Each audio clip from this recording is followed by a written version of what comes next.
When creating a centerpiece for your reception, it's important that your guest can see across the table.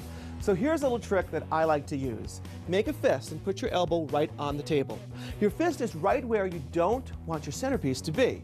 We asked STEMS to show us some creative ways to make an eye-popping centerpiece that won't keep your guests from seeing across the table.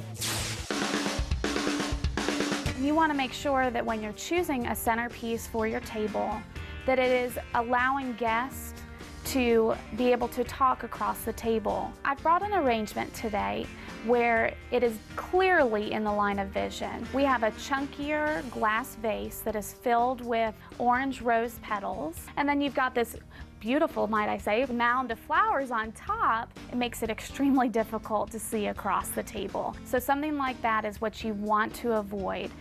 This is a good option because it's low in height. You've got the clean lines of the vase mixed with those bold, dramatic colors of the limes and the reds and the oranges. And even though it's simplistic and smaller, you really have a big bang for a little buck.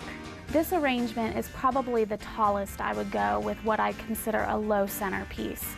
But it's still low enough that your guests are able to carry on a conversation. A lot of times I like to put special attention into the vase itself, because brides don't always realize that that is the first thing that people see. They see when they're standing up the flowers, but when they're sitting down, the vase itself is really what's at eye level. I've brought another centerpiece for you today that I'm really excited about because it's really what I feel is showcasing what's hot this season. You've got the candlelight and the flowers and the water and the crystals. I started this centerpiece with the tallest vase when I was designing it, and then I tiered it down from there using different glass candle holders as well as the candles themselves. It makes it very easy to not only carry on a conversation across, but diagonal and next to you, so it really brings the whole table together.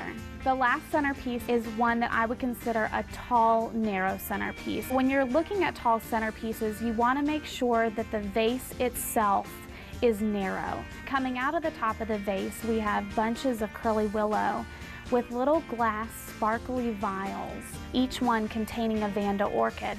This centerpiece is a great choice for the bride that wants something just a little bit more edgy and exciting.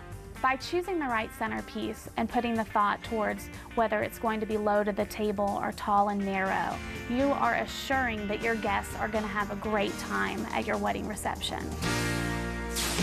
You can find more breathtaking centerpiece ideas, big and small, in the Inspiration Galleries on getmarried.com.